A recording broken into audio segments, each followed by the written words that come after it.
What is going on? Mr. Crazy 1870 with the full review of the HTC One M8. So looking at the actual design, the M8 is no doubt that it's a pretty sick made mobile device. Now it comes with this built-in aluminum frame that feels super solid in the hands. You're also going to find these rounded edges in the corners.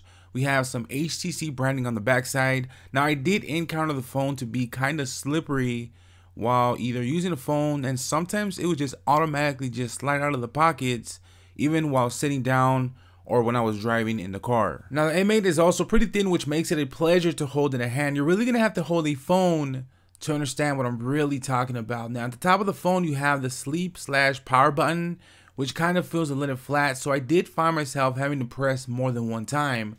Now connected with the button you have this infrared sensor, which lets you control the TV and cable box, which I will get a little deeper later on in the video. Now to the left hand side we have the SIM card slot. To the right there's also a micro SD card slot, which you're able to slap on a whopping 128 gig micro on this bad boy for extra storage.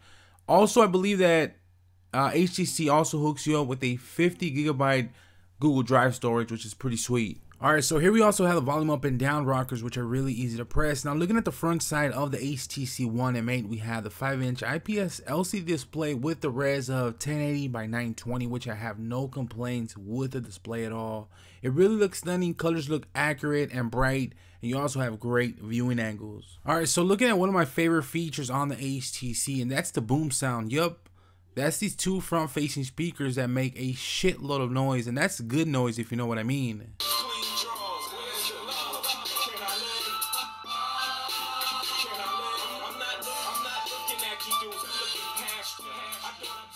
So that right there was pretty much at full volume. Again, this shitty ass test I shot really does not make the sound quality justice, but the sound is really good. There's no doubt that you can catch a movie using a boom sound and not fully enjoy the sound quality, and I could really bet money on that. So looking at the bottom end of the phone, we have a micro USB port and the headphone jack. Now towards the back side of the M8, you're gonna find the camera, which rocks the same 4.1 ultra pixel sensor, which is pretty much the same as last year's model. So getting straight to the point, the camera is really good for taking low light shots, but in really good lighting, I did notice that the images were a little grainy and not as clear. Also, OIS did not make the cut this year, so that was a little disappointing. Now, as far as the all new secondary dual camera, well, that adds a pretty cool feature called U-Focus. Now, the way that works is that you snap a picture and then you could go back and edit and refocus on another object. Personally, I really don't think it works that well. On the software side, you have the option of adding a large variety of frames. There's also different types of filters, kind of like Instagram,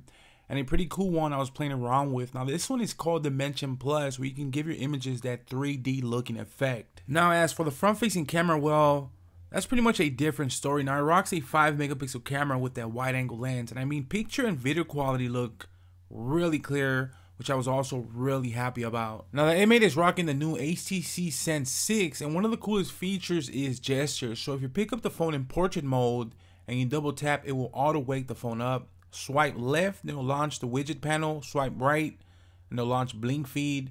Swipe up to auto wake the phone up and unlock. If you swipe down, it will turn on voice calling. And the last one is the volume button. So if you press the volume buttons, it will launch the camera. So pretty easy. I think that I caught on pretty quick. So after I learned the whole gestures on the HTC One M8, I pretty much stopped using the top sleep and wake button. Also notice a couple improvements on blink feed. You have the option of controlling your news, free scrolling, bigger icons to the latest feed, and also offline news reading. You have a little bit of a lift on gallery, which shows images in a timeline. Fitbit integration, which lets you track your daily exercise.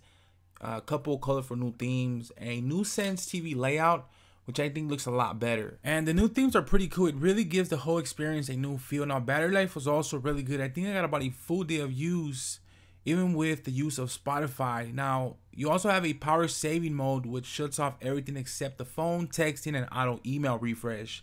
Now touching bases on the whole performance on the phone, everything felt pretty smooth. I really did not encounter any type of lag, not even while gaming. Even while snapping pictures, shutter was also pretty fast. So I say it's a really sick phone. My only complaint is the rear camera. I think it's everybody's complaint. Other than that, it's a really solid phone, and I don't think that you will be disappointed at all.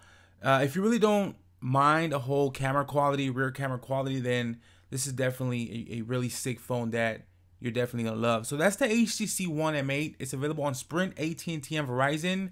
Let me know what you guys think down in the comments. Follow me on Twitter and Instagram at MrCrazy1870, and I'll catch you guys later.